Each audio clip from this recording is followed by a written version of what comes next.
as it were. So, Fonz, as you look at this championship week, is there any team that has really impacted your perception of them over the course of this week? It's been Kansas, and I've been saying this for the last month. With a healthy Remy Martin, I feel like this is a Final Four potential national championship team. And why is that? Remy Martin's the one guy on that team that can create his own offense while being able to get in the gaps and make plays for his teammates. He made a couple slick passes last night. He makes offense easier for Kansas. And he doesn't have that knee brace anymore. He's not wearing any tape. Dude went for 10 points in the latter part of the first half alone in last night's game. His ability to be able to stretch it, get in the lane, make plays for himself and his teammates. This KU team, watch out for this team here next month. I'm intrigued continuously by Purdue. I think early on, Fonz, you and I agreed Purdue was the best team early on, and I think they've got the bones to be the best team. They haven't defended at the level I thought they would all season long. They're not a great defensive team, but offensively, they are something else with the way they pass and cut, and Sasha Stefanovic can shoot it. With their size, with Zach Edey and Travion Williams, who's one of the best passing big guys you're ever going to see. Mm-hmm. And then Jaden Ivey's a lottery pick. You know, you combine all those things, they can outscore anybody. If they defend at a high level in the NCAA tournament, there's nobody they can't beat. I mean, Purdue is really good. Mm-hmm.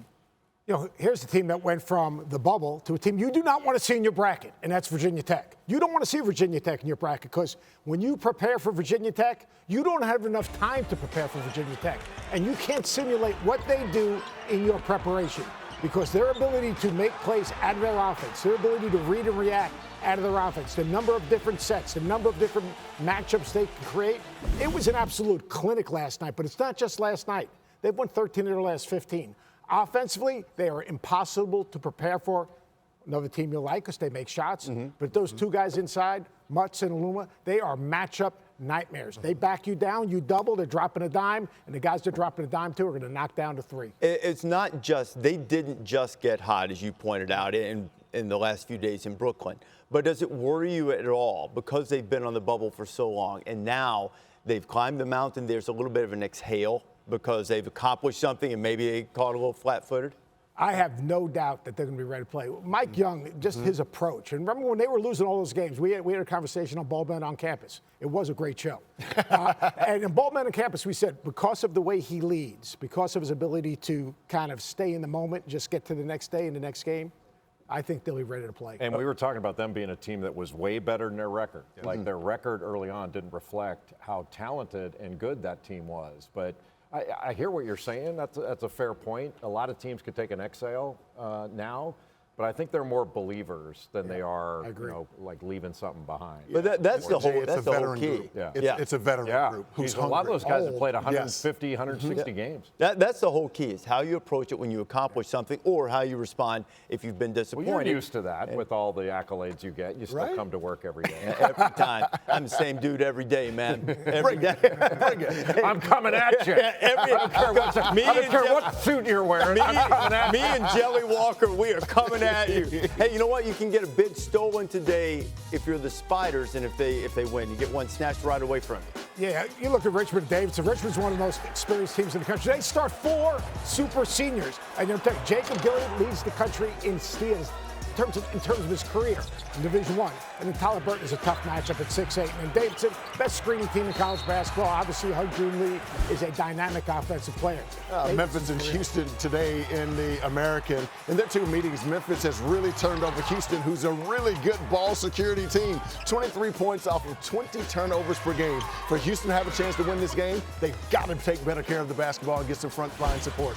Purdue taking on Iowa. Lottery pick against lottery pick. Jaden Ivey, the most dynamic player in the country off the dribble and in transition. And all you got to do is throw it to the rim when somebody gets in front of you. Zach Edey dunks it. And then Keegan Murray is as complete a basketball player as you're ever going to see. Iowa is fantastic offensively. Look at Buzz Williams channeling his inner Dale Brown SEC tournament magic. Dr. Shelby Metcalf, the last guy to win a tournament title for A&M. But, they've got to deal with Tennessee and Kennedy Chandler and Zakai Ziegler, who've been really, really good. Volunteers look strong against Kentucky yesterday, but A&M Man, I tell you what, Buzz has been fun. He's been out there giving energy the whole time. He's dressed properly for a coach, wearing a suit, not wearing and a headband. The headband was a questionable accessory touch. You don't take the red pill. Take the red pill. The truth pill from the Matrix. And then turn the team over 24% of the possessions. Bracketology with Joe Lunardi, and Bracketology is brought to you by Lowe's. Here's what Joe says as we close in on the selections being revealed. The last four in: Notre Dame, Michigan, Wyoming, and Texas A&M, and you see those on the other side of that. So, Joe, let's start with the bid stealers today, right on the cut line. Is it just the A-10? Is that all we're looking at today in terms of impacting the bubble? Well, that's certainly where we need to start. I hear Dr. Fauci was just on Face the Nation saying there's a fear of spiders infecting the entire country, because everyone on the bubble, of course, is rooting against Richmond in that Atlantic 10 final. Would steal a bid. It would steal a bid on our board from Wyoming if Texas A&M also wins, because the Aggies, they've got 1 foot in and 1 foot out. They could get an AQ or an at-large, a very unusual situation for this late in the process. So we'll have to see how it goes. If both of them lose, Rece, it opens up a spot for the first team out. And on our board, that's SMU. And, of course, all they can do is watch. You see A&M's resumes up on the side there. They've got 4 quad 1 wins. They're playing really well right now. I'm of the opinion that they should. You do a great job projecting what will happen. I think A&M should be in, regardless of whether they beat Tennessee. Now, what about the 1 seeds, Joe? How solid are those 4 1 seeds, which I presume to be Gonzaga, Arizona, and the 2 teams from the Big 12, Kansas and Baylor? In that order as well, Rece. And on our board, they were locked the minute Kentucky lost yesterday. Interestingly, though, I think the story is Baylor.